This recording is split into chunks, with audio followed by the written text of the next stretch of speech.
एक बार की बात है, एक शहर में घर घर टिफिन नाम की गुमनाम टिफिन सर्विस बहुत फेमस हो रही थी। उस टिफिन सर्विस को कौन चला रहा था ये कोई नहीं जानता था, पर उस टिफिन सर्विस को बहुत कस्टमर थे और सब यही जानना चाहते थे कि इतना अच्छा खाना कौन बनाता है। जब भी कोई टिफिन ऑर्डर करता, टिफिन उसके घर के बाहर पहुंच जाता था और ऑर्डर करने वाले डिलीवरी मैन को भी कोई नहीं देख पाता था। एक बार सिया नाम की एक लड़की थी जिसको हाल ही में इसी शहर के मशहूर कॉलेज में एडमिशन हुआ था। सिया का दिमाग हमेशा उल्टी सीधी चीजों में लगा रहता था।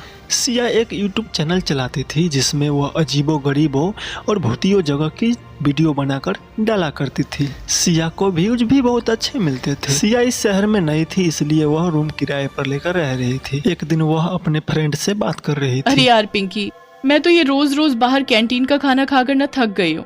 देखो मुझे, मैं कितनी पतली होती जा रही हूँ और इस तरह चला तो मैं जल्दी ही हॉस्पिटल में मिलूंगी तुम्हें। अरे तो तुम वो टिफिन सर्विस लेना क्यों नहीं शुरू कर देती, घर घर टिफिन। तुम्हें पता है आधा शहर उसी टिफिन सर्विस से टिफिन मंगाता है। अच्छा, तो इस टिफिन सर्विस का मालिक कौन है पिंकी?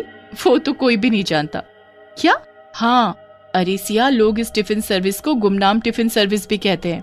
इसका खाना तो लाजवाब होता है और स्टूडेंट्स के लिए सस्ता भी, पर इसे चलाता कौन है वो नहीं पता। तो मैं कॉल किसे करूं? अरे वो तो इस टिफिन सर्विस की वेबसाइट ऑनलाइन अवेलेबल है। तुम वहां जाकर अपना नाम और एड्रेस डाल दो और पेमेंट भी ऑनलाइन कर दो और तुम्हारा टिफिन तुम्हारे दरवाजे पर पहुंच जाएगा। वाह, ये तो सही है, फिर मैं भी इसे ट्राई करूंगी।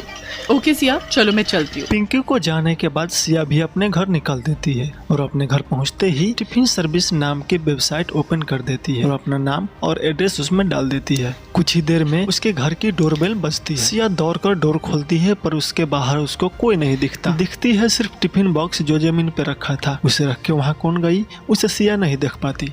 अरे आखिर इतनी स्पीड में टिफिन को यहाँ रख कर गया कौन? छोड़ो, मुझे क्या, पहले टिफिन खाकर देखते हैं आखिर ये है कैसे। सिया टिफिन उठाकर रूम में चली जाती है। वहाँ टिफिन खोलती है और देखती है जो खाना था उसमें से बहुत अच्छी खुशबू आ रही थी। वो इसे खाती है और सिया को खाना बहुत अच्छा पसंद आता है। पर टिफिन खाने के बाद वो और भी हैरान रह जाती है और उसको जानने का मन करता है कि आखिर ये टिफिन बनाता कौन है और इस टिफिन को देने कौन आया था। फिर सिया सोचती है, अगर मैं ये पता लगा लूं कि ये गुमनाम टिफिन सर्विस कौन चला रहा है और इसके बारे में अपने चैनल पर अपलोड करूं, तब तो मैं मशहूर हो जाऊंगी और मेरी वीडियो को बहुत व्यूज भी मिलेंगे। यस, अब तो मैं ये पता लगा कर रहूंगी कि इस गुमनाम टिफिन सर्विस के पीछे आखिर है कौन। अगले दिन सिया का टिफिन फिर से उसी समय उसके डोर पे पहुंच जाता है, पर इस बार भी सिया ये नहीं देख पाती कि टिफिन देने आया कौन। कई दिनों तक यही चलता रहता है। फिर एक दिन सिया फैसला करती है, अब तो चाहे कुछ भी हो, मैं जान कर ही रहूंगी कि ये है कौन जो मुझे टिफिन देने आता तो है पर दिखता नहीं, और कौन है इस टिफिन सर्विस के पीछे। अगले दिन जब टिफिन आने का समय होता है, सिया घर के बाहर ही छुप जाती है और देखती है एक सुंदर लड़की सिया के दरवाजे तक आती है और चुपचाप टिफिन रख के चले जाती है। सिया उसके पीछा करती है और देखती है कि वह लड़की एक एक्टिवा पे बैठ के जाने लगती है। सिया भी अपनी स्कूटी उठाती है और जल्दी से वह लड़की के पीछे जाने लगती है। आज तो मैं इस टिफिन वाली का पर्दाफाश करके रहूंगी। पर ये जा कहाँ रही है?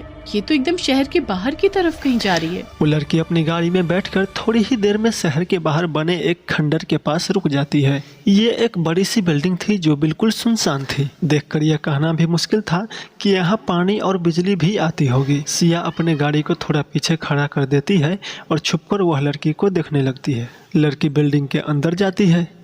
अरे ये इस खंडहर जैसी दिखने वाली बिल्डिंग के अंदर क्यों जा रही है? यहाँ पर भला कोई टिफिन सर्विस कैसे चला सकता है? सिया बिल्डिंग के खिड़की से अंदर झांकने लगती है और इतना ही नहीं, वो अपने कैमरा खोलकर सब रिकॉर्ड करने लगती है और जो उसे दिखाई देती है वो देखकर सिया के पैरों तले जमीन खिसक जाती है। वह सुंदर लड़की बिल्डिंग के अंदर पहुंचकर एक चुड़ैल में बदल जाती है और उस जगह पर बहुत सारे खाना बनाने और टिफिन का सामान रखा हुआ था और ये सब देखकर सिया को कुछ समझ नहीं आता और तभी चुड़ैल की नजर खिड़की के पीछे खड़ी सिया और उसके कैमरे पर पड़ती है।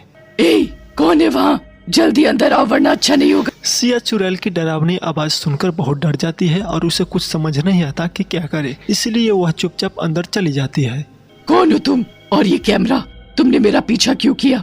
तुमने मेरा पीछा किया और अपने उस कैमरे में सब कुछ रिकॉर्ड किया ना? सब सच सच बताओ वरना अच्छा नहीं होगा।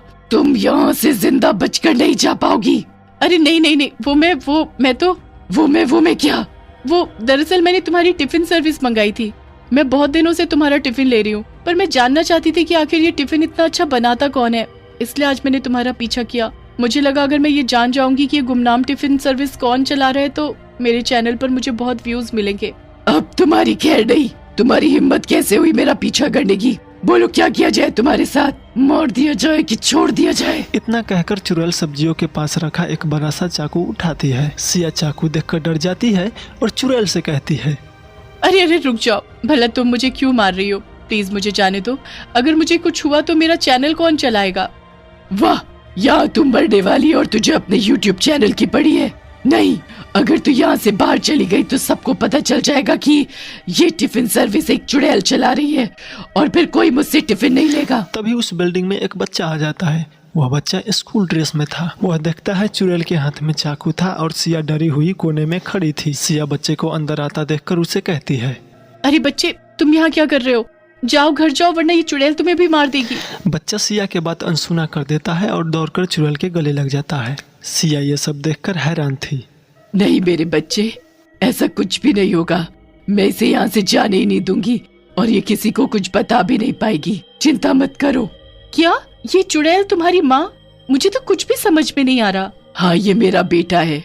कुछ सालों पहले मेरी शादी हुई थी, पर मेरा पति मुझे बहुत मारता था। पहले मुझे लगता था कि बच्चा होने के बाद शायद वो मुझे मारना बंद कर दे, पर ऐसा नहीं हुआ।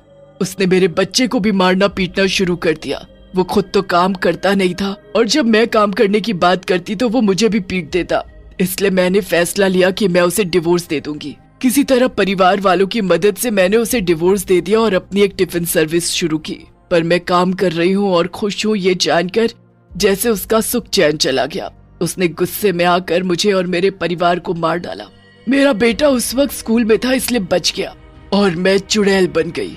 अपने बेटे की चिंता की वजह से मैं इसे अपने साथ इस खंडहर में ले आई। यहाँ मेरा पति मेरे बच्चे को नहीं ढूंढ सकता था और मैं इसे अच्छे से पढ़ाना लिखाना चाहती थी और उसके लिए मुझे पैसे चाहिए थे। इसलिए मैंने ये टिफिन फिर से शुरू किया। अगर सबको पता चल गया कि मैं चुड़ैल हूँ तो कोई मुझसे टिफिन नहीं लेगा और फिर मेरा बच्चा अनपढ़ रह जाएगा और भूख से मर जाएगा। मैं सब समझ गई, तुम चिंता मत करो चुड़ैल।